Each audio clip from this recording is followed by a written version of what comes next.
युवा संघ राष्ट्रिय युवा संघ नेपालका नेतृत्वका कमरेडहरूलाई धन्यवाद भन्न चाहन्छु। तपाईहरूले छोटै समयमा यद्यपि पार्टीको तर्फबाट ढिलो भए पनि तपाईहरू आफूले चाहिँ ढिलो नगरिकन केन्द्रीय समिति निर्माणदेखि विभिन्न जिल्लाको नेतृत्व निर्माणसम्म पुरा गरेर तपाईहरूले यो पहिलो राष्ट्रिय भेला एकता राष्ट्रिय भेलाको रूपमा आयोजना गर्नुभएको छ सफलतापूर्वक। त्यसको लागि म पार्टी केन्द्रको तर्फबाट तपाईहरूलाई धन्यवाद भन्न चाहन्छु। हिजो मात्रै केन्द्रीय समितिको शपथ ग्रहण भएको छ तपाईहरूको र आज जिल्लाका संयोजक र सहसंयोजकको पनि शपथ ग्रहण म र महासचिव कमरेड समेत साक्षी बसेर तपाईहरूको शपथ ग्रहण सम्पन्न भएको छ। म तपाईहरूलाई बधाई भन्न चाहन्छु पार्टीको तर्फबाट र तपाईहरूको कार्यकालको पूर्ण सफलताको लागि हार्दिक शुभकामना पनि व्यक्त गर्न चाहन्छु। कमरेडहरू, यहाँ धेरै कुरा भइसकेको छ। मैले अब धेरै भन्नुपर्ने विषय बाँकी रहेको जस्तो लागेको छैन। उद्घाटन मन्तव्यको क्रममा अर्का अध्यक्ष तथा सम्माननीय प्रधानमन्त्रीको तर्फबाट कमरेड केपी ओलीले विस्तारपूर्वक नै युवाहरूको भूमिका, दायित्व, देशको परिस्थिति, सरकार, पार्टी धेरै राखिसक्नु भएको छ। त्यसपछि पहिले युवाको नेतृत्व गरिसक्नु भएका कमरेडहरूले पनि आफ्नो तर्फबाट केही गम्भीर कुराहरू तपाईहरूको अगाडि राख्नु भएको छ र पछिल्लो पटक महासचिव कमरेडले संक्षिप्तमा भए पनि सटीक रूपमा नै विषय राखिसक्नु भएको छ। मैले अब धेरै लम्ब्याएर प्रशिक्षण गर्न सम्भव र आवश्यक दुईटै त्यति देखेको छैन, किनकि तपाईहरूले फेरि यहाँ आफ्नो नीति कार्यक्रम पनि पारित गर्नु छ, योजनाहरू निर्माण गर्नु छ, आजै टुङ्ग्याउनु पर्ने कुरा छ। उपचुनाव आउँदैछ, तपाईहरू फिल्डमा जानु छ, फिल्डमा गएर आफ्ना प्रत्याशीहरूलाई जिताउन चाहिँ भूमिका खेल्नु छ। त्यसकारण लामो प्रशिक्षणको आवश्यकता जस्तो अब मलाई लागेको छैन। तपाईहरूले मूल रूपमा कुरा बुझ्नु भएको छ र अहिले मभन्दा पहिला बोल्ने वक्ताहरूले धेरै कुरा तपाईहरूको अगाडि राखिसक्नु भएको छ। अब संयोगबाट चाहिँ राम्रै मिल्यो। यहाँ हिजो कुनै न कुनै रूपमा युवाहरूको नेतृत्व गरेका कमरेडहरूलाई धेरैलाई तपाईहरूले मञ्चमा राख्नु भएको छ। हामी पार्टीका अहिलेका दुईजना अध्यक्ष हिजो युवाको संगठन बनाउँदाखेरिका दुवै संस्थापक अध्यक्ष पनि परेछौँ हामी। यो पनि बडो विचित्रको संयोग भन्नुपर्दछ। मैले 2038 सालमा राष्ट्रिय भेला गरेर युवक सङ्घ बनाएर त्यसको संस्थापक अध्यक्ष हो म।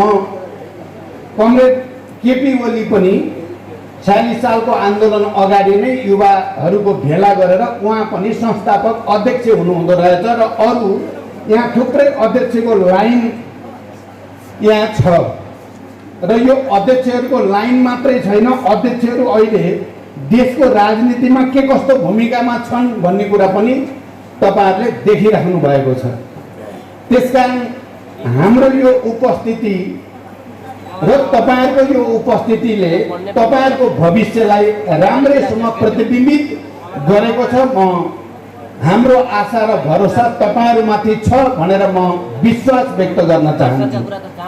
तपाईहरूको यो भेलालाई सम्बोधन गर्दै गर्दा म आफू पनि 2038 सालको राष्ट्रिय भेलाको सम्झना बडो ताजा भएर आएको छ। यद्यपि त्यति बेला म 26-27 वर्षको भर्खरको युवा थिएँ। संसारै बोकेर हिँड्ने, रात दिन खट्ने, जस्तो सुकै दुःख कष्टलाई पनि सहज र स्वाभाविक रूपमा एउटा जीवनको आनन्दका रूपमा अनुभूति गर्ने गरेका त्यति बेलाका दिनहरू अहिले बडो ताजा स्मरण भएको छ। तपाईहरूको अगाडि उभिएर तपाईहरूलाई बधाई, तपाईहरूलाई शुभकामना दिँदै गर्दा तपाईँ हामीलाई थाहा छ अन्तर्राष्ट्रिय कम्युनिस्ट आन्दोलनका कयौं दार्शनिक र ठुल्ठुला नेताहरूले युवाहरूको बारेमा धेरै कुरा भनेका छन्। मार्क्स एङ्गेल्सले जति बेला कम्युनिस्ट घोषणापत्र तयार पारेर अनि केही वर्षपछि कम्युनिस्ट अन्तर्राष्ट्रिय कम्युनिस्ट इन्टरनेसनलको गठन गरेपछि सबभन्दा पहिला कम्युनिस्ट अन्तर्राष्ट्रिय पछि युवा अन्तर्राष्ट्रिय युथ इन्टरनेसनल भनेर युवाहरू गठन गर्न खोजेको। त्यति बेलाका दार्शनिक र वैचारिक बहसहरूमा बुर्जुवाहरूसँग बहस गर्दा हाम्रो पार्टी र आन्दोलन भनेको भविष्यको पार्टी र आन्दोलन हो। हामीले टार्गेट गर्ने समुदाय भनेको युवा समुदाय हो। जबसम्म किनभने हामी भविष्य बनाउन चाहन्छौँ, हामी एउटा सुन्दर समाज सृजना गर्न चाहन्छौँ। त्यो सुन्दर समाज युवाहरूको प्रशिक्षणबाट, युवाहरूको स्कुलिङबाट, युवाहरूप्रति भरोसा गरेर मात्रै बन्न सक्छ भन्ने हाम्रो विश्वास छ। भएर अझ धेरै त्यस खालको पोलेमिक डिबेटमा मार्क्स एङ्गेल्स आफै बडो सक्रियतापूर्वक सहभागी हुने गर्नुहुन्थ्यो र उहाँहरूकै निर्देशनमा युथ इन्टरनेसनल भनेर युवाहरूको अन्तर्राष्ट्रिय बनाउने कुरा भएको थियो। अनि युवाहरूको बारेमा कम्युनिस्ट आन्दोलनमा ठुल्ठुला क्रान्ति र परिवर्तनका आँधी हुरीहरू प्रवाहहरू अगाडि बढ्दै गएपछि पुरानो पिँढीमा पुगेका कम्युनिस्ट नेताहरूले अध्यक्ष माओ त्से-तुङले त संसार हाम्रो हो, संसार तपाईँहरूको हो, अन्तिम विश्लेषणमा संसार तपाईँहरूकै हो, तपाईँहरू बिहानको उदाउँदो सूर्य जस्तो हुनुहुन्छ, हाम्रो आशा भरोसा तपाईँहरूमाथि नै छ भनेर बडो मार्मिक ढङ्गले युवाहरूलाई सम्बोधन गर्नुभएको इतिहास तपाईँ हामी सबैलाई मोटामोटी थाहा छ भन्ने मलाई लाग्छ। त्यस अर्थमा अहिले हामी नेपाली कम्युनिस्ट आन्दोलनको नेतृत्वमा रहेका हाम्रो पिँढीका, हाम्रो जेनेरेसनका नेताहरूले भोलि हाम्रो देश कस्तो होला, हाम्रो पार्टी कस्तो होला, हाम्रो आन्दोलन कस्तो होला, हाम्रो समाजको गति कसरी अगाडि बढ्ला भनेर हेर्दा हामीले तपाईँहरूतिरै हेर्ने हो। हामीले तपाईँहरूको विकास कसरी भइरहेको छ, तपाईँहरूको नेतृत्व क्षमताको विकास, तपाईँहरूको ज्ञान क्षमताको विकास, तपाईँहरूको आचार व्यवहार कस्तो भइरहेको छ र तपाईँहरूको सक्रियता कस्तो छ भन्ने कुरालाई नै हामीहरूको पिँढीले हेर्ने हो। हामी हेरिराखेका पनि छौँ र अहिले तपाईँहरू जसरी एउटा गतिको साथ यो भेलामा जम्मा हुनुभएको छ र अगाडिको लागि दिशानिर्देश प्राप्त गर्ने पनि र त्यसको निम्ति समर्पित भएर लाग्ने सङ्कल्पसहित तपाईँहरू आउनु भएको छ भनेर मैले विश्वास लिएको छु।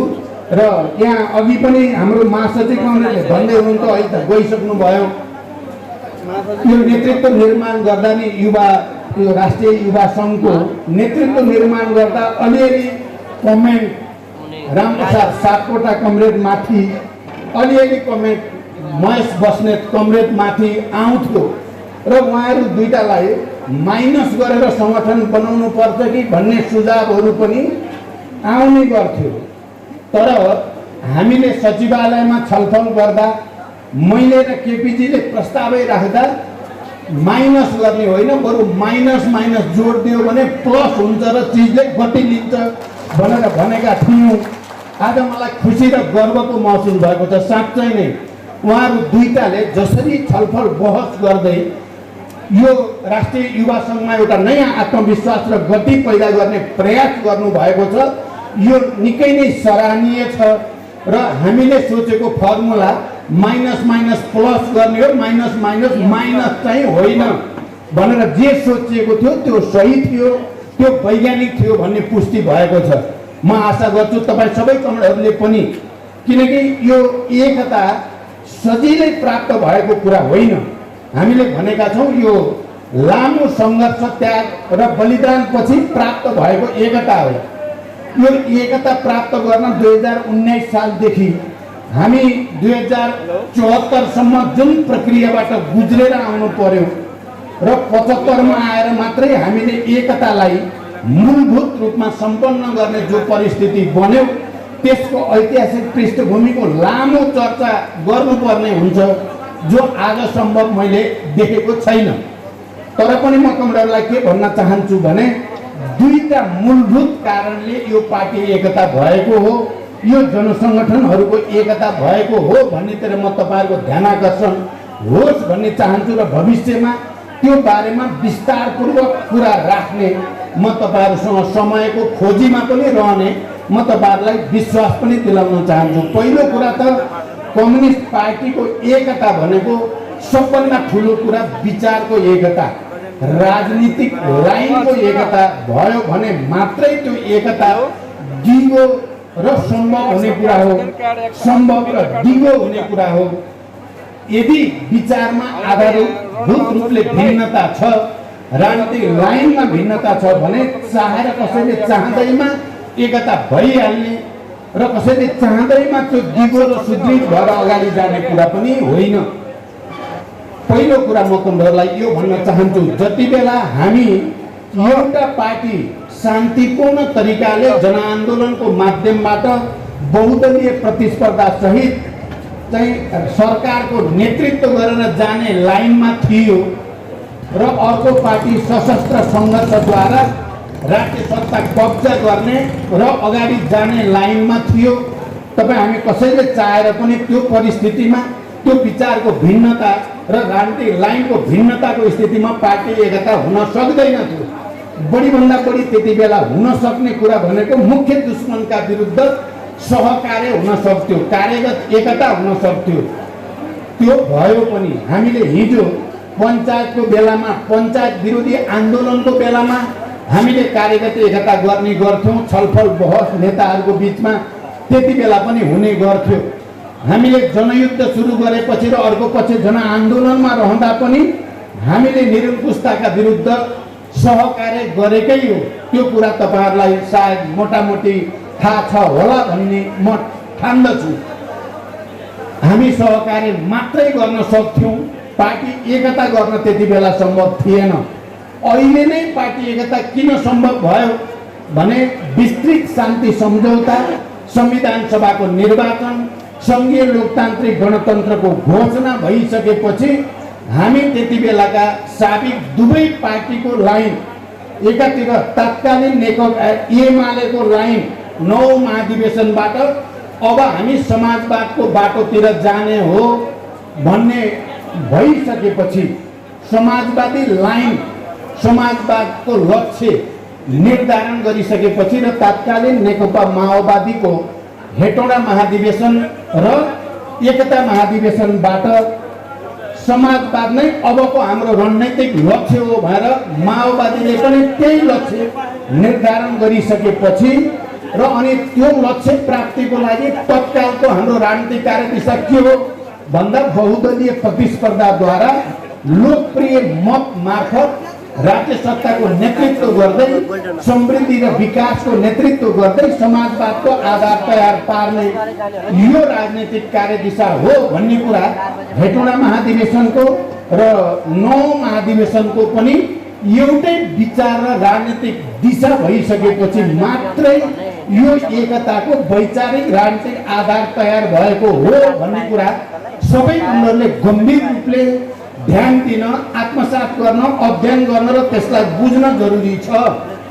यदि हाम्रो त्यहाँ पनि 9 महाधिवेशनको लाइन र हेटौडा महाधिवेशन वा एकता अधिवेशनको लाइन पनि फरक फरक वैचारिक लाइन भएको भए नेताहरूले मात्रै चाहँदैमा पनि यो एकता हुन सम्भव थिएन। म तपाईहरुलाई यो विषयमा अहिले नोट गर्नु होला, यो विचार र राजनीतिमा एकता वस्तुगत रूपले सम्भव भइसकेको, त्यसमा सब दुईटै पार्टीको एउटै विचारमा केन्द्रित भइसकेको कारणले पार्टी एकताको वैचारिक राजनीतिक धरातल तयार भएको हो भन्ने कुरा गहिरो गरी बुझ्न जरुरी छ। एउटा कुरा। दोस्रो कुरा, यतिले मात्रै एकता भइहाल्छ त? मूलभूत रूपमा विचार, राजनीतिक दिशा एउटै भए पनि कयौं पार्टीहरू आपसमा मिल्दैनन्, उनीहरू चाहिँ निकै ठुलो झगडा बहस तिक्तताको प्रक्रियाबाट गुज्रेको हाम्रै आन्दोलनको इतिहास छ। चाहेर पनि नहुने गरेका इतिहासहरू पनि छन्। तर अहिले चाहिँ किन भयो, 2075 मा एकता किन हुन सक्यो भन्दा अर्को पक्ष भनेको नेतृत्वले समयमा जोखिम उठाएर भए पनि केही कुरालाई मिचेर भए पनि वर्गको, पार्टीको, आन्दोलनको, मार्क्सवादको हितको निम्ति अगाडि जान सक्ने साहस, दृढ इच्छा शक्ति निर्णय क्षमता नेतृत्वले प्रदर्शन गर्न सकेन भने अनुकूल मौका आउँदैमा त्यो मौका हाम्रो हातमा आइपर्छ भन्ने जरुरी छैन। त्यसकारण नेतृत्व अर्को पक्ष हो, विचार राजनीति मूल पक्ष हो। विचार राजनीतिसँगै जोडिएको लिडरसिप हो। यदि लिडरसिपले सही समयमा सही निर्णय लिन सकेन भने त्यस्ता अनुकूल मौकाहरू वैचारिक एकरूपताका सम्भावनाहरू टरेर फेरि अर्को वैचारिक मतभेदहरू जन्मिने गरेका इतिहासहरू हामीले देखेका छौँ। मैले सधैँ भन्ने गरेको छु, कहिलेकाहीँ नेताहरूले सही समयमा सही निर्णय लिँदा इतिहासमा धेरै वर्षपछि हुने कुराहरूलाई धेरै वर्ष अगाडि ल्याउन पनि सकिन्छ।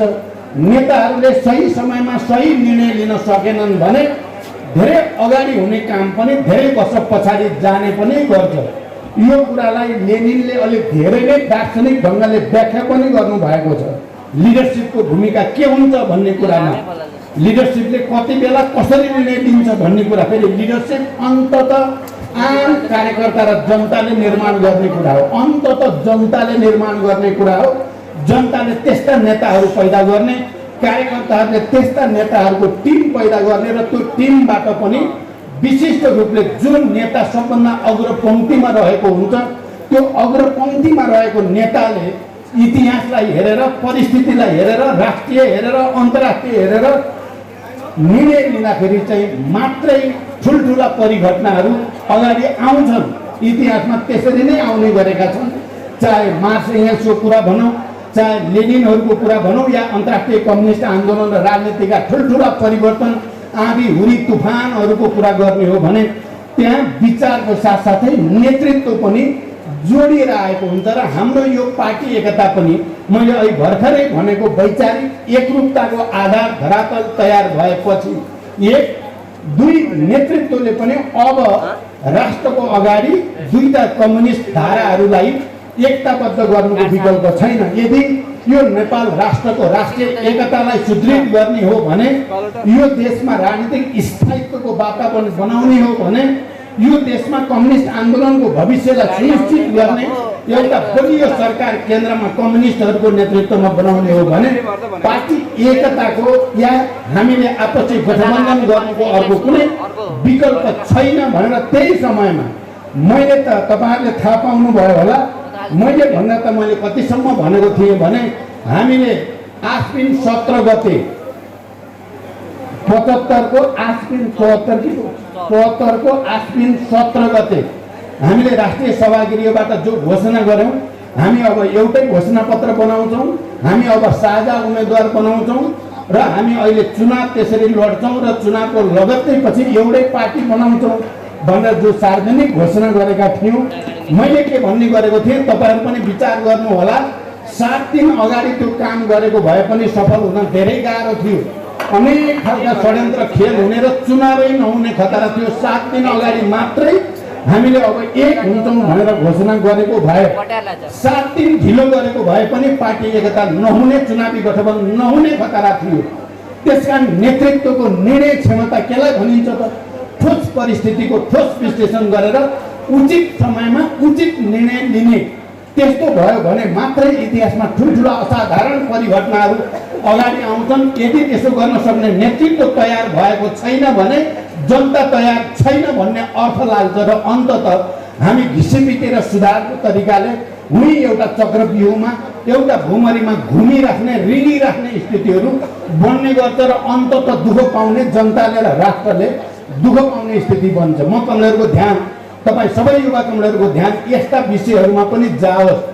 हामीले कसरी हिजो एउटा परिस्थिति मैले भन्ने गरेको छु, इतिहासमा कहिलेकाहीँ मौका आउँछ र नराम्रोसँग दुर्घटनाद्वारा ती मौकाहरू हातबाट चिप्लेर जान्छन् भन्ने कुरा पनि मैले भनेको छु। तपाईँहरूले सायद थाहा पाउनु भएको छ, मैले कमरेड मदन भण्डारी र मेरो बिचमा पार्टी एकताको एजेन्डामा छलफल गर्ने भनेर 51 साल जेठ 11 गते जो तोकिएको थियो, त्यो छलफल हुन पाएको भए के हुन्थ्यो भन्ने एउटा हाइपोथेटिकल प्रश्न तपाईँ हामी सबैले हेऱ्यो भने त्यति नै बेला, किनभने मेरो नेतृत्वमा एकता केन्द्र बनेको थियो र कमरेड मदन भण्डारीको नेतृत्वमा एमाले बनेको थियो।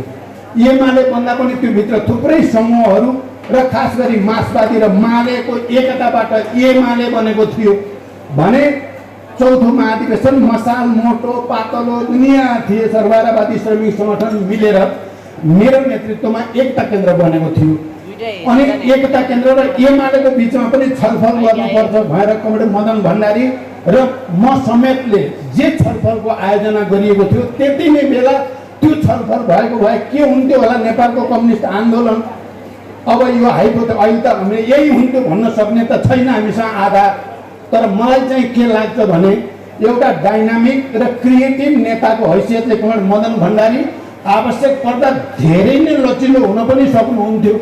मार्क्सवादीको कुनै सङ्गठनात्मक आधार नभए पनि 50-50 को केन्द्रीय समिति बनाउन तयार हुने नेता भनेको चान्चुने मन भएको नेताले त्यो सक्ने कुरा होइन।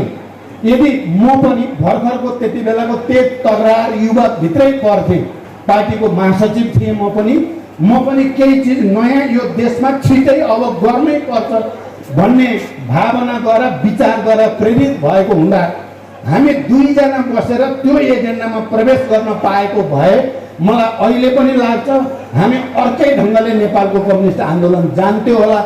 जो 20-25 वर्ष हामीले पर्खिनु पर्यो यही बिन्दुमा आइपुग्न, यही बिन्दुमा 51 साल 52 सालमा पुगी पो सक्थ्यो कि एकचोटि शान्ति सम्झौता पछि फेरि अर्को एउटा अवसर प्राप्त थियो हामीलाई 64 को शान्ति सम्झौता पछि संविधान सभाको पहिलो निर्वाचन अगाडि हामीले पटक पटक एकताको निम्ति वार्ता नगरेको होइन। तर त्यति बेला न नेकपा एमालेको 9औं महाधिवेशन भएको थियो न नेकपा माओवादी केन्द्रको हेटौँडा महाधिवेशन भएको थियो। त्यसले गर्दा विचारमा अझै एक ठाउँमा आइपुग्ने बाँकी थियो। त्यस कारणले हामीले चाहेर पनि त्यति बेला एकता गर्न सकिएन। तर अहिले एकता भयो। मैले कहिलेकाहीँ भन्ने गर्छु यो एकता एकातिर त हाम्रा दुईटै महाधिवेशनले समाजवादको लक्ष्य समाजवादी क्रान्तिको तयारी नयाँ ढङ्गले शान्तिपूर्ण र प्रतिस्पर्धाको तरिकाले राज्य सत्ताको नेतृत्व लिएर विकास र समृद्धिको माध्यमबाट अगाडि जाने भन्ने मूलभूत लाइनमा एकरूपता। अनि मैले कहिलेकाहीँ भन्ने गर्छु संयोग भन्नुहोस् म नेतृत्वमा थिएँ, यतापट्टि नेकपा एमालेमा कमरेड केपी ओली नेतृत्वमा हुनुहुन्थ्यो, हामी अहिले दुईटै अध्यक्षको रूपमा छौँ। यो एउटा नयाँ प्रयोग नेपालमा भइ नै रहेको छ। मैले कहिलेकाहीँ बडो प्रतीकात्मक अर्थमा भन्ने गर्छु दुईटा दुस्साहसीहरू नेतृत्वमा भएको भने पनि हुन्छ। कहिलेकाहीँ मैले प्रतीकात्मक अर्थमा भन्ने गर्छु दुईटा मूर्खहरू भेला भइयो, हाम फालौँ भन्यो, हाम फालियो, तपाईँहरूसँग सल्लाह नै गरिएन, हुन्छ कि हुँदैन विचार मिल्यो कि मिलेन बहस पनि गरिएन। यो ठिक छ, राष्ट्रको हितमा छ, जनताको हितमा छ, वर्गको हितमा छ, अन्तर्राष्ट्रिय परिस्थितिको चाहिँ हाम्रो अनुकूल बनाउनको लागि जरुरी छ भनियो, हाम फालियो र यो एकता भयो। कमरेडहरू हामीले एकताको घोषणा गरेको दिनदेखि हाम्रा विरुद्ध षड्यन्त्र पनि सुरु भएको छ। तपाईँहरूले सायद यो देखिराख्नु भएको छ। जति बेला हामीले गठबन्धनको घोषणा गऱ्यौँ यो गठबन्धन चुनावको लागि मात्रै हो। तर अब यिनीहरू कसरी उम्मेदवार साझा बनाउन सक्छन् र तत्कालीन एमाले भित्र पनि निकै झमेला छ उम्मेदवार छान्न, तत्कालीन माओवादी केन्द्रभित्र पनि झमेला छ। उम्मेदवार छान्ने बेलामा यिनीहरू मिल्नै सक्दैनन् भनेर प्रचार गरियो एकातिर, अर्कातिर यो कम्युनिस्ट अधिनायकवादतिर जाने भयो देश। यिनीहरू मिलेर चुनाव लडेर बहुमत ल्यायो भने देशमा लोकतन्त्र समाप्त हुन्छ, त्यहाँदेखि यो अनिष्टको सङ्केत हो भनेर प्रचार पनि निकै नै गरियो त्यति बेला। तर हामीले तुलनात्मक रूपले भन्नुहुन्छ भने बडो सहज ढङ्गले नै उम्मेदवार पनि हामीले टुङ्ग्यायौँ, साझा उम्मेदवार घोषणापत्र पनि हामीले सर्वसम्मत रूपले नै घोषणापत्र पनि तयार पार्यौँ र त्यो उम्मेदवार र घोषणापत्र लिएर र जनताको अगाडि यो चुनावपछि हामी पार्टी एकता गर्छौँ र हाम्रो घोषणापत्रमा जे भनेका छौँ हामीले देशका सबै वर्ग जाति क्षेत्र लिङ्ग समुदायका हक अधिकारको विषयमा र मुख्यतः समृद्धिको नयाँ यात्रा सुरु गर्ने विषयमा देशको राष्ट्रिय एकता र स्थिरता कायम गर्ने विषयमा जे भन्यौँ जनताले हामीलाई भरोसा गर्यो। तपाईँहरूले भरोसा गर्नुभयो। दशकौँदेखि तितो सम्बन्ध भएका हाम्रा कार्यकर्ता साथीहरू नेताहरू क्षणभरमै चाहिँ बडो हार्दिक बडो चाहिँ भावनात्मक सँगै खाने कयौँ साथीहरू त मैले देखेँ एउटै थालमा खाने 10 वर्ष नबोलेकाहरू पनि 10 वर्षदेखि बोलचाल नभएका एकले अर्कालाई गाली गलौज गर्नेहरू पनि यो घोषणापछि चाहिँ फेरि सँगै एउटै खाटमा सुत्ने एउटै थालमा खाने भएका थुप्रै घटनाहरू मलाई साथीहरूले सुनाउनु भयो। जो कार्यकर्ता पङ्क्तिबाट अनुमोदन भयो, चुनावमा जनताबाट अनुमोदन भयो र पुरै दुनियाँ साँच्चै भन्नुहुन्छ भने चकित पर्यो यो कसरी सम्भव भयो।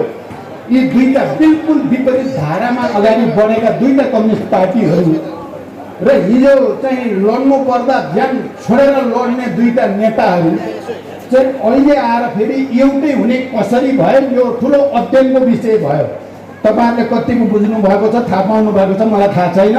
हामी पार्टी एकताको पछि थुप्रै अन्तर्राष्ट्रिय कार्यक्रममा सहभागी भयौँ। कयौँ अन्तर्राष्ट्रिय सेमिनारहरू, अन्तर्क्रियाहरू कम्युनिस्टहरूका अरू विभिन्न पार्टीहरूका नेपालमा नै आयोजना भयो, विदेशमा नै भयो। उनीहरू सबैको लागि गहिरो अध्ययनको विषय यो हुन पुग्यो। त्यसकारण यो एकता एउटा असाधारण ऐतिहासिक परिघटना हो। युवा कमरेडहरू अब यसलाई बचाउने, यसलाई सुदृढ गर्ने, यो मार्फत देशलाई अगाडि लैजाने जिम्मेवारी बढी तपाईँहरूको काँधमा देख्छौँ हामी। म चाहिँ तपाईँहरूले कसरी बुझ्नुहुन्छ भन्ने कुरा र तपाईँहरूले यो विचारलाई, राजनीतिलाई, भावनालाई, सङ्गठनलाई कसरी ग्रहण गर्नुहुन्छ भन्ने कुराले ठुलो अर्थ राख्छ भन्ने म ठान्छु। हामी अहिले पनि हामीले देखिराखेका छौँ नेतृत्वहरूको बिचमा फाटो पार्नको लागि, कम्युनिस्ट नेतृत्वलाई बदनाम गर्नको लागि यति झुटा प्रचार, यति धेरै नियोजित भ्रम छर्ने कामहरू भएका छन्। त्यसलाई चिर्नको लागि तपाईँहरूको विशाल युवा शक्तिले मात्रै सक्छ भन्ने म ठान्छु।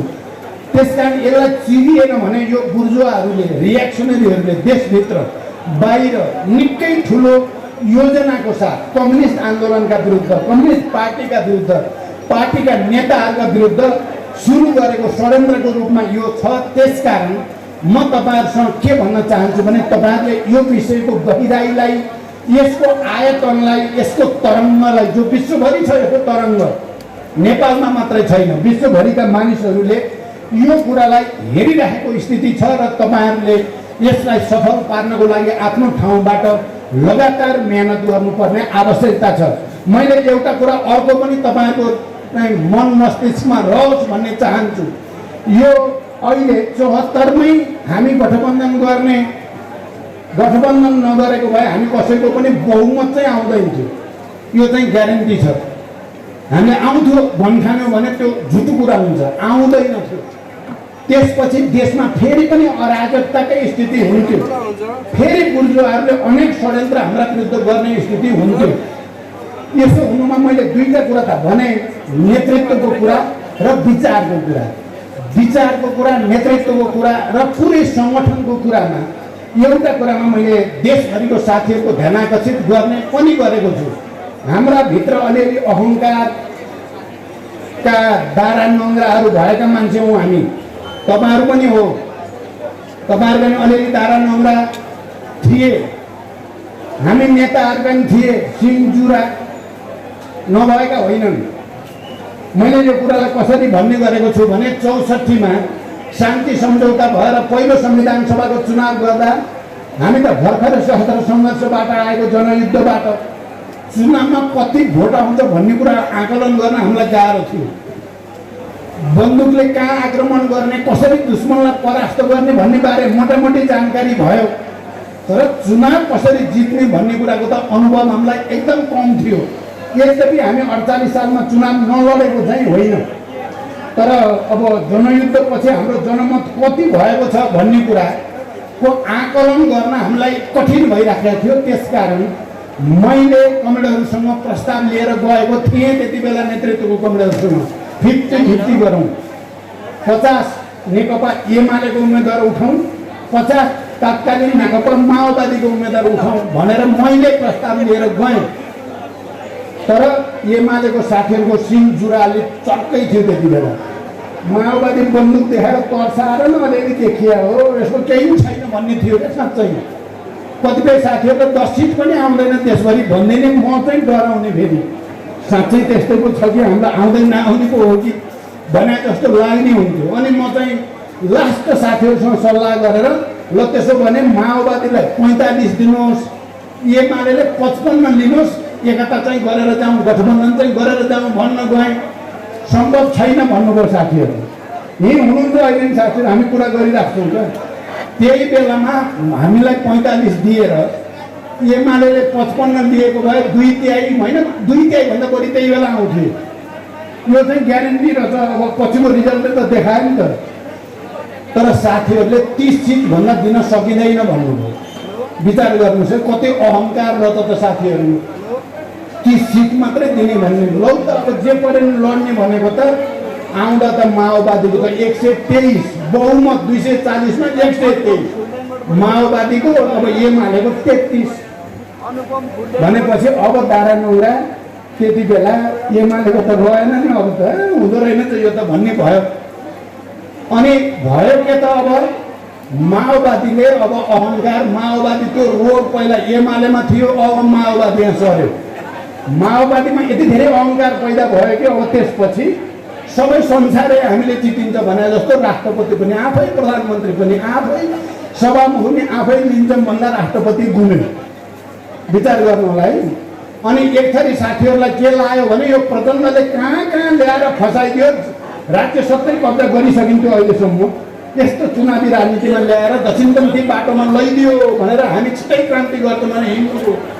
साथीहरू हिँड्नु भयो एकातिर। त्यसपछि त अब तालमेल गर्ने भन्ने बेलामा त हामीलाई अहङ्कार आइसकेको थियो। दारा नगरा त हाम्रो बढिसकेको थियो। जे रोग एमालेमा थियो त्यो रोग माओवादीमा सर्यो। तालमेल नगर्नेमा गयो। फेरि माओवादी मानेन, पछि नमानेको माओवादी हो, किनभने ठुलो पार्टी हामी त्यतिकै भइहालिन्छ। जति फुटे पनि मैलाई अरूको कुरा छोडिदिनु न। मैलाई के थियो भने 70 को चुनावमा जितिन्छ, ठुलो त अब भइहाल्छ। जसरी एमालेलाई 64 मा ठुलो त भइहालिन्छ भन्ने थियो। त्यो षड्यन्त्र होइन कि साँच्चै थियो नेताहरूलाई। यहाँ हुनुहुन्छ नेताहरू, साँच्चै थियो। 70 मा मलाई पनि साँच्चै थियो जितिहालिन्छ भन्ने, ठुलो त भइहालिन्छ भनेको त के को हुन्थ्यो। ठ्याक्कै एमालेको ठाउँमा माओवादी पुग्यो, माओवादीको ठाउँमा एमाले। विचार गर्नु, मैले भन्दा त यो अहिले समयको दबावले मैले अलि प्रतीकात्मक भने, तर कुरा गहिरो छ यो। यसले के दियो भने हाम्रा अलिअलि मनोगतवाद, अलिकति अहङ्कारवाद, अलिअलि समूहवादको जुन थियो नि अहङ्कार, त्यो चाहिँ भाँचियो क्या। 64 र 70 को चुनावले हामी दुईटैलाई अलिक परिपक्व बनाएर हुँदो रहेछ घमण्ड गरेर भन्नेमा ल्याइदियो, पछाडिदियो ल्याएर धरतीमा। र अनि हामी दुईटै चाहिँदो रहेछ। जित्यौँ भनेर चाहिँ फुरुङ्ग गरेर अहङ्कार गर्नु पनि बेठिक रहेछ, हार्यौँ भनेर रोएर बस्नु पनि बेठिक रहेछ भन्ने शिक्षा दियो। र हामी मिलेर मात्रै अबको दिनमा नेपाललाई बनाउन सकिन्छ भन्ने ठाउँमा ल्याए र पनि एकता भयो। त्यसकारण युवा साथीहरू अब यो एकतालाई तोड्न प्रतिक्रियावादी त हाम्रो ठाउँमा लागेकै छन्। पार्टीभित्र अलिकति अवसरवादी, व्यक्तिवादी, गुटवादी प्रवृत्तिले पनि कहिलेकाहीँ यो एकता नभएको भए बरु मेरो पालो पहिला आउँथ्यो कि यो एकताले मेरो पालोको मिचिया छ कि भन्ने कोही बेला पर्यो भने त्यो एकतालाई माया गर्नुभन्दा कता कता त्यो एकताप्रति अलिकति नकारात्मक भावहरू आउने खतरा पनि हुन्छ। तर यो एकता नेपालको इतिहासमा कम्युनिस्ट आन्दोलनलाई नयाँ उचाइमा उठाउने, राष्ट्रिय एकतालाई सुदृढ गर्ने, राजनीतिक स्थायित्व प्राप्त गर्ने एउटा असाधारण राजनीतिक पहल हो भन्ने कुरा तपाईँ कमरेडहरूले गहिरो गरी बुझ्न जरुरी छ भनेर म तपाईहरुलाई विशेष अपिल गर्न चाहन्छु। मेरो यो अपिलभित्र एउटा गहिरो मर्म छ भनेर बुझ्नु होला। कतिपयले यो एकता प्रधानमन्त्री बन्न, राष्ट्रपति बन्नलाई गरे हो कि भनेर बडो तल्लो स्तरमा उत्रेर पनि मानिसहरूले भन्ने गर्छन्। तर हाम्रो लागि यो एकता त्यागको, राष्ट्रको निम्ति, जनताको निम्ति त्यागको एउटा पहल पनि हो, त्यागको एउटा उदाहरण पनि हो जो दुनियाँले हेर्न सक्छ, दुनियाँले बुझ्न सक्छ भनेर हामीले भनिएको छ। त्यसकारण तपाईँ कमरेडहरूले अहिले मैले अघि सुरुमा महेश बस्नेत कमरेडलाई दीप शिखा कमरेडलाई धन्यवाद भने र केन्द्रीय समितिका कमरेडलाई धन्यवाद त्यत्तिकै भनेको होइन। त्यसभित्र पनि एउटा मर्म छ। विपरीतहरूको एकत्व डायलेक्टिक्सको मूल नियम हो, द्वन्द्ववादको मूल नियम हो भनेर मार्क्सवादले हामीलाई सिकाएको छ र हामी त्यही प्रक्रियामा अगाडि जान खोज्दैछौँ। चारैतिर घेराबन्दी छ। विश्व अहिले हाम्रो छैन, विश्व हाम्रो हातमा छैन, विश्व अरू नैको हातमा छ। उनीहरूले हामीलाई घेराबन्दी गर्ने, हामीभित्र तोडफोड गर्ने, हामीभित्र भ्रम सिर्जना गर्ने, हामीभित्र ह्युमिलेसन या अहङ्कार पैदा गर्ने अनेक खालका हत्कण्डाहरू अगाडि बढाइरहेका छन्। यसलाई रोक्ने, यसलाई परास्त गर्न तपाईँ युवाहरूको शक्ति, तपाईँ युवाहरूको चेतना, तपाईँहरूको सक्रियता र पहल कदमी नै त्यस्तो एउटा ताकत हो जसले त्यसलाई परास्त गर्न सक्छ। यस अर्थमा मैले तपाईँहरूसँग यो कुरा अलिक गम्भीर रूपले भन्न चाहेको हो। यद्यपि समय दबावले मैले व्याख्या धेरै गर्न पाइनँ र सकिनँ। दोस्रो कुरा, हामी समाजवादको लक्ष्यतिर अगाडि बढ्दैछौँ, जनताको जनवादको बाटो हुँदै भनेका छौँ नि। यहाँ साथीहरूलाई कहिलेकाहीँ के भ्रम पर्छ भने हामी हिजो माओवादी केन्द्रले 21औं शताब्दीको जनवादको कार्यदिशा भन्ने, तत्कालीन एमाले जनताको बहुदलीय जनवादको कार्यदिशा सिद्धान्त भनेर भन्ने, अहिले चाहिँ जनताको जनवाद भन्ने, यो के हो चाहिँ कता कता हामीलाई कोहीलाई 21औं शताब्दीको जनवाद र माओवाद प्रति मोह हुने, माया लाग्ने, आफ्नो जस्तो लाग्ने, कोहीलाई जनताको बहुदलीय जनवाद आफ्नो जस्तो लाग्ने, त्यसलाई माया लाग्ने। तर पार्टीले भनेको जनताको जनवाद आफ्नो जस्तो नलाग्ने कसैलाई पनि। यो हाम्रो हो र यो त के आयो भने जस्तो लाग्ने। कमरेडहरू, म हाम्रो पार्टीको दस्तावेजमा या हामीले एकता गर्दा गरेको कुरा के हो जस्ताको तस्तै तपाईँहरूले बुझ्न जरुरी छ भनेर म भन्न चाहन्छु। हामीले जनताको बहुदलीय जनवादलाई इन्कार गरेनौँ। तपाईँहरू राजनीतिक प्रतिवेदन हेर्नुभयो भने जनताको बहुदलीय जनवाद र कमरेड मदन भण्डारीले इतिहासमा खेलेको भूमिकालाई उच्च सम्मान गरिएको छ र त्यसले कम्युनिस्ट आन्दोलनलाई लोकप्रिय बनाउन, जनतामा स्थापित गर्न र पार्टीको सङ्गठनात्मक र आधार जनआधार सुदृढ गर्न ऐतिहासिक भूमिका खेल्यो। कमरेड मदन भण्डारी एउटा लोकप्रिय, एउटा असाध्यै क्रिएटिभ र गतिशील नेता हो भन्ने कुरालाई पार्टीले अहिलेको प्रतिवेदनले, अन्तरिम राजनीतिक प्रतिवेदनले पनि स्वीकार गरेको छ। यदि तपाईँहरू कसैलाई लागेको छ जनताको जनवादले जनताको बहुदलीय जनवादलाई निषेध गरेको भन्यो भने त्यो सत्य होइन। त्यसै गरी हाम्रो प्रतिवेदनले 21औं शताब्दीको जनवादलाई, माओवादी आन्दोलनलाई, युद्धलाई, माओवादी जनयुद्धलाई र प्रचण्डको भूमिकालाई पनि उच्च मूल्याङ्कन गरेको छ। तपाईँहरू पढ्नु भएको छ कि छैन, त्यहाँ त्यसलाई पनि निषेध गरेको छैन। 21औं शताब्दीको जनवादले पनि बहुदलीय प्रतिस्पर्धालाई स्वीकार गरेको, नयाँ ढङ्गले अगाडि बढ्नुपर्छ भन्ने कुरालाई अगाडि सारेको र सङ्घीय लोकतान्त्रिक गणतन्त्र स्थापना गर्नमा महत्त्वपूर्ण ऐतिहासिक भूमिका खेलेको, उत्पीडित वर्ग, जाति, क्षेत्र, लिङ्ग, समुदायमा जागरण ल्याउन ठुलो भूमिका खेलेको भन्ने कुरालाई पनि हाम्रो पार्टी केन्द्रले सर्वसम्मत रूपमा स्वीकार गरेको छ। त्यसकारण यहाँ तपाईँ युवा साथीहरूलाई कसैलाई के कन्फ्युजन हुनु हुँदैन भने अहिलेको पार्टीले जबलाई इन्कार गरे हो कि भन्नुभयो भने त्यो सत्य होइन। त्यसलाई इन्कार गरिएको छैन। मदन भण्डारीलाई इन्कार गरेको हो कि भनेर बुझ्नुभयो, त्यो पनि सत्य होइन।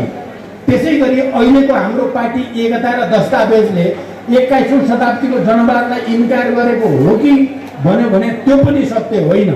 प्रचण्डले खेलेको भूमिका, नेतृत्वले खेलेको भूमिकालाई इन्कार गरेको हो कि भन्यो भने त्यो पनि सत्य होइन। त्यो लिखितै रूपमा दस्तावेजमा छ, तपाईँहरू राम्रोसँग पढ्नु होला। हामीले के भनेका छौँ भने हामी अब समाजवादको लक्ष्यतिर अगाडि बढ्ने, हाम्रो रणनीति समाजवादको, हामीले जनताको जनवाद मार्फत विकास, निर्माण र समृद्धिको यात्रा हुँदै समाजवादको आधार तयार पार्ने भन्ने बेलामा हामीले के भाषा प्रयोग गरेका छौँ भने जनताको बहुदलीय जनवाद, कमरेड मदन भण्डारीको योगदान र माओवादी आन्दोलन, माओवादी युद्धको योगदान समेतलाई गम्भीर समीक्षा गरेर अध्ययन गरेर अझ परिमार्जन गर्ने र समाजवाद अनुकूल हुने गरी त्यसलाई विकास गर्ने भनिएको छ। नोट गर्नु होला, परिमार्जन र विकास। विचार र राजनीतिक कार्यदिशालाई सङ्घीय लोकतान्त्रिक गणतन्त्र घोषणा भइसकेपछि, जनक्रान्ति मूलभूत रूपमा सफल भइसकेपछि, सामन्तवादमाथि मूलभूत रूपमा विजय हासिल भइसकेपछि हामी एउटा नयाँ युगमा प्रवेश गरेका छौँ। हामी नयाँ युगमा प्रवेश गरिसकेपछि जबजलाई पनि 21औं शताब्दीको जनवाद र माओवादलाई पनि विकसित र परिमार्जित गरेर समाजवादको आधार तयार गर्ने अनुकूल पार्नुपर्छ भन्ने हाम्रो मान्यता छ। विचार गर्नु होला, यहाँ भ्रम के पर्न खोज्छ कहिलेकाहीँ भने आफ्नै फर्किन खोजे हो कि हामी आफ्नै फर्किन खोज्यो भने एकताको औचित्य पुष्टि गर्न सकिँदैन। हामीले लिएका नीतिहरू जसले कम्युनिस्ट आन्दोलनलाई र क्रान्तिलाई अगाडि बढाउन मद्दत गर्यो, तिनको सकारात्मक इभ्यालुएसन गरेर तिनको जगमा टेकेर तिनैलाई परिमार्जन गरेर अझ माथि जाने भन्ने आधारमा समाजवाद उन्मुख जनताको जनवाद अहिले भनिएको हो र महाधिवेशनसम्म छलफल गरेर यसलाई अझ विकसित र परिमार्जन गर्ने कुरा गरिएको छ। यो कुरालाई गहिरो गरी आत्मसात गर्यो, यो पार्टी एकता सुदृढ हुँदै जान्छ, गुटबन्दीको अन्त्य हुँदै जान्छ र सहकार्य र चाहिँ भावनात्मक एकताको नयाँ धरातल तयार हुँदै जान्छ। हामी पछाडि फर्किन खोज्यौँ भने त्यो पछाडि फर्केकोले चाहिँ राष्ट्रलाई एकताबद्ध गर्न पनि सक्दैन, राजनीतिक स्थायित्व दिन पनि सक्दैन, कम्युनिस्ट आन्दोलनलाई विकसित र सुदृढ गर्न पनि सक्दैन। तपाईँ युवा कमरेडहरूले अझ विशेष रूपले यो विषयमा ध्यान दिन जरुरी छ, अध्ययन गर्न जरुरी छ। तपाईँहरूले अध्ययन चिन्तन मनन गर्दै जाँदा यो सबै चिजहरूलाई सुदृढ गर्ने, विकसित गर्ने, परिमार्जन गर्ने र हाम्रो एकतालाई पनि अझ सुदृढ गर्ने धरातल बन्छ भनेर पनि म तपाईँ कमरेडहरूसँग हार्दिक अनुरोध गर्न चाहन्छु। किनकि यो विषय अलिक गम्भीर छ, पुरा संसारले हामीतिर हेरिराखेको छ। संसार के चाहन्छ अहिलेको संसार भने हामी पछाडि फर्कौँ भन्ने चाहन्छ। चाहे पश्चिममा हुन्, चाहे जहाँसुकैका बुर्जुवाहरू चाहिँ यी पार्टीहरू पछाडि फर्कौँ, अगाडि नबढुन्, यिनीहरूले विचार र राजनीतिक विकास नगरून्, बरु पहिलेकै डगमेटिक भएर जाउन्, जडसूत्रवादी आफ्नै कुरो चाहिँ जबसम्म बौद्ध भिक्षे रहन्छु घन्टी बजाइराख्ने आफ्नो घन्टी बजाइराखौँ भन्ने चाहेका छन्। तर हामी नेताहरू त्यो चाहेका छैनौँ।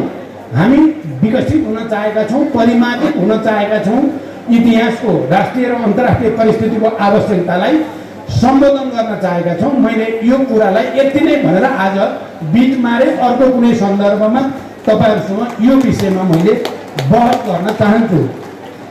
अब अन्तिमतिर मैले भन्ने कुरा के छ भने अब हामी त समाजवादको आधार तयार पार्ने समृद्धिको यात्रा मार्फत, विकास मार्फत, त्यो भनेको उत्पादन नै हो। हामी कहाँ नेपालमा नेचुरल रिसोर्सको हिसाबले, प्राकृतिक संसाधनको हिसाबले हामी संसारकै धनी राष्ट्रभित्र छौँ।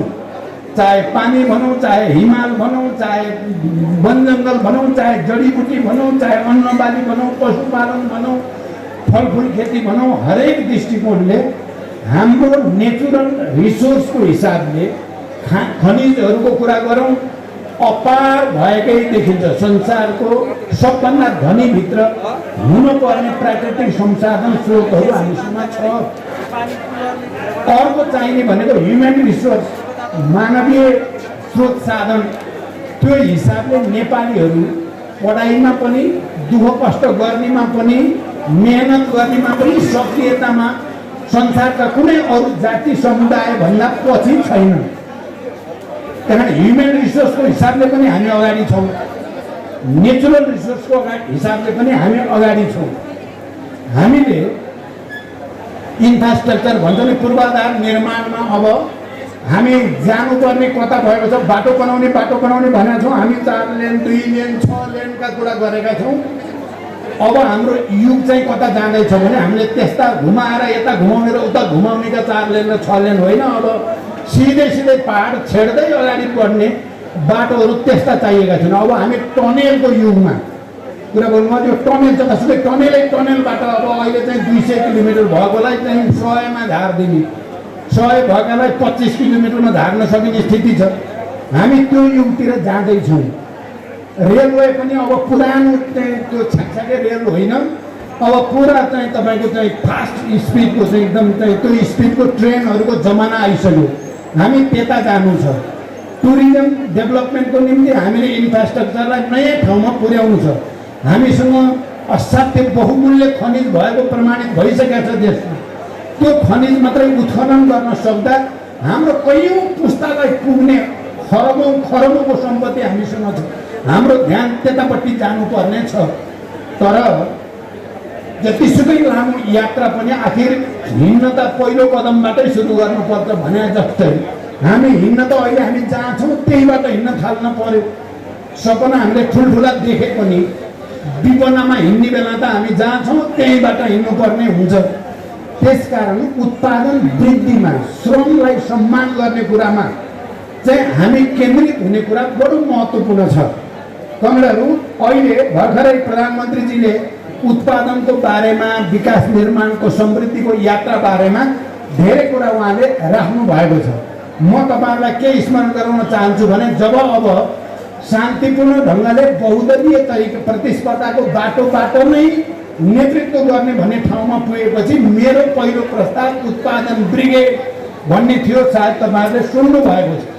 लागू गर्न अनुकूल भएन। मैले अहिले भने नि सिङजुरा आए, मेरा मात्रै आएको भए त हुन्थ्यो, अब मेराभन्दा बढी अरू साथीको आइदिए। त्यसो भए त्यो लागू गर्न सकिएन।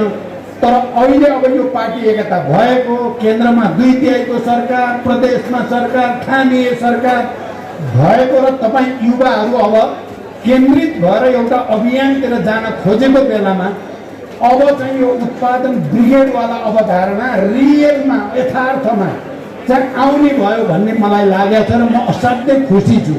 तपाईँको यो भेलालाई सम्बोधन गर्दा म अत्यन्त हर्षित छु। अब चाहिँ यो ब्रिगेडभन्दा सेना नठान्नु होला, उत्पादनै ब्रिगेड हो। अब हामीले बाहिर गएका युवाहरूलाई देशभित्र फर्काउने तरिका के? आऊ नेपालै फर्क भनेर पञ्चायतको बेला राजाहरूले भने जस्तो गर्ने कोही फर्किनेवाला छैन। हामीले आफ्नो उदाहरण प्रस्तुत गरेर, कम्युनिस्ट पार्टीले उदाहरण प्रस्तुत गरेर विकास निर्माणलाई गति लियो अब भन्ने भएपछि नआऊ भने नि सबै फर्केर आफ्नै देशमा आउन चाहन्छ नि। को चाहन्छ विदेशमा? मजाले कहिलेकाहीँ टुरिस्ट भएर घुम्न कति रमाइलो हुन्छ। त्यही गएर त्यो चाहिँ 45-50 डिग्रीको तातोमा त बस्न मजा त भएन नि हाम्रा भाइ छोराछोरीहरूलाई। कोही पनि त्यहाँ चाहँदैन नि यस्तो स्वर्ग जस्तो देशमा बस्न छोडेर। त्यो भनियो भने त्यो गर्मी त एक खालको नर्कमा बसेर जस्तो छ त्यहाँ। त्यस्ता ठाउँमा या अरूको हेलना, वेदना, पीडा भोगेर बस्न कोही पनि चाहेको छैन। त्यसकारण अब यो राष्ट्रिय युवा सङ्घले, मैले अहिले भर्खरै यहाँ दीपशिखासँग अलिकति देखाउनु भयो उहाँले उत्पादन कार्य। अब यो उत्पादन कार्य अहिले योभन्दा राम्रो अवसर हामीलाई फेरि प्राप्त हुँदैन। मैले भने नि यो पार्टी एकतालाई असाध्य उच्च सम्मान पहिला गर्नु होला। यो पार्टी एकता नभएको भए बहुमतको सरकार नै हुन्थेन। अहिले कम्युनिस्ट पार्टी कसैको पनि बहुमत हुन्थेन। फेरि त्यही 70 वर्षको चक्रव्यूह घुमिराख्नेवाला थियो भन्ने कुरा त बुझ्नु भएकै छ। अब अहिले राम्रो के छ, सरकार कम्युनिस्ट पार्टीको भएपछि युवा स्वरोजगार, युवाहरूलाई चाहिँ काम गर्छौँ भनेर तपाईँहरूले अब निर्णय गर्नुभयो, हामी बाटो बनाउँछौँ, यति बाटो हामी श्रमदान गर्छौँ भन्नुभयो भने सरकारले तपाईँहरूको श्रमको मूल्य राज्यले दिन्छ। अहिले योभन्दा राम्रो अवसर अर्को पाइँदैन। तपाईँ 10 किलोमिटर बाटो बनाउनु, 15 किलोमिटर बाटो खन्नुहोस्, त्यहाँबाट आम्दानी पनि भयो, योगदान पनि भयो। अनि सानातिना कुटीर उद्योगदेखि ठुला उद्योगसम्म, श्रम शिविरहरूदेखि अरू अभियानसम्म युवा स्वरोजगारका विविध कार्यक्रम, एउटा मात्रै छैन, युवा स्वरोजगारका धेरै सृजनात्मक ढङ्गले धेरै कार्यक्रम बनाउन सकिन्छ। त्यो युवाहरूले बनाउने कार्यक्रम अहिले परिस्थिति के छ, तपाईँहरू एक्लै हुनुहुन्न। तपाईँहरूसँग राज्य हुन्छ, सरकार हुन्छ, केन्द्र सरकार हुन्छ, प्रदेश सरकार हुन्छ, स्थानीय सरकार हुन्छ, सिधै कम्युनिस्ट पार्टी तपाईँसँगै हुन्छ भने तपाईँहरूले बनाउने योजना र कार्यक्रम सफल पार्नको लागि सिङ्गै राज्य लाग्दा त्यो एउटा उदाहरण बन्छ। सबैको निम्ति, विदेश जानेको निम्ति पनि, देशभित्र हुनेहरूको निम्ति पनि।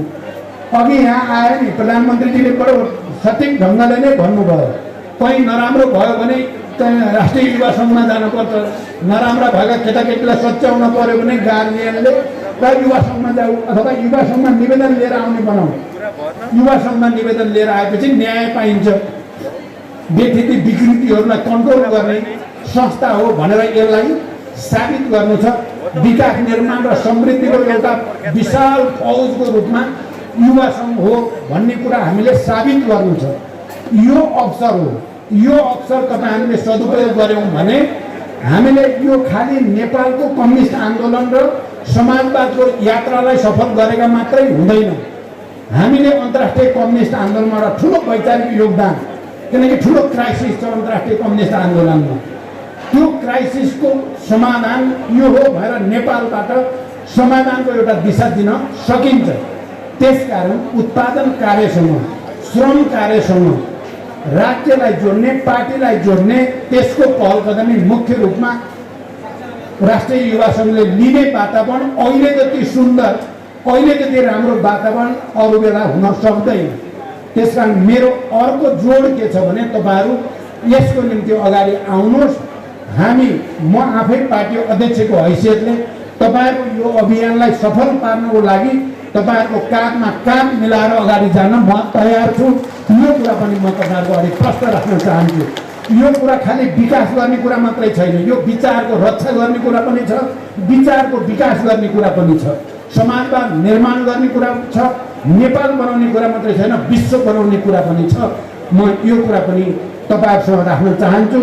अब अन्तिममा तपाईँहरूको यो भेला जति बेला हुँदैछ, अहिले देशभरि उपचुनाव भनेर अब त्यसको गर्मी आइ नै सकेको छ, देशभरि तापक्रम बढिसकेको छ। हामीले अहिले कम्युनिस्ट पार्टी एकता गरेर बहुमतको सरकार बनाएर स्थानीय सरकार पनि, प्रादेशिक सरकार पनि, केन्द्र सरकार भएर के भएर पार्टीको लोकप्रियता त घटेको छ भन्ने बनाउनको लागि संसारभरिका रियाक्सनरीहरू लागेका छन्। अहिले हामीले के साबित गर्नु छैन, हाम्रो घटेको छैन, बरु बढेको छ। सरकारले गरेका राम्रा कामका कारणले, हामीले गरेको राम्रो कामका कारणले हाम्रो लोकप्रियता बढ्दैछ भन्ने साबित गर्ने यो अवसर हो यो उपचुनाव भए पनि यो उपचुनाव वास्तवमा हामी सबैको लागि एउटा सानो अग्नि परीक्षा जस्तो भएर आएको छ। यसले हामीले पास गर्नु छ। त्यसैले तपाईँहरू पनि यहाँ लामो समय लिएर छलफल गर्नेतिर भन्दा दौडिनुहोस्, फिल्डमा जानुहोस्, डटेर चाहिँ अब यो धेरै दिन पनि छैन, अब बाँकी भिड्नुहोस्। र मैले अहिलेसम्म रिपोर्ट सुनेकोमा आज बिहान पनि मैले मुख्यतः यो प्रदेशको प्रतिनिधि सभाको र उपमहानगरपालिका नगरपालिकाको रिपोर्ट सुनेको थिएँ।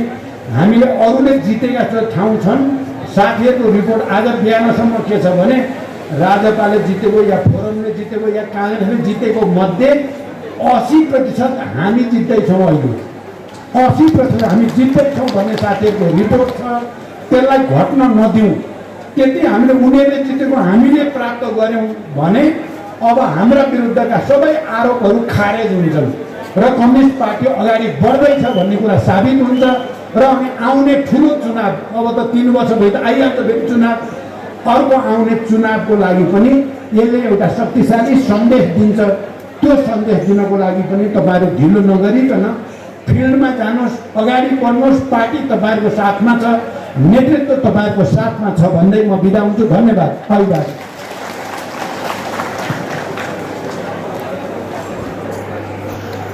धन्यवाद पार्टी का श्रद्धेय अध्यक्ष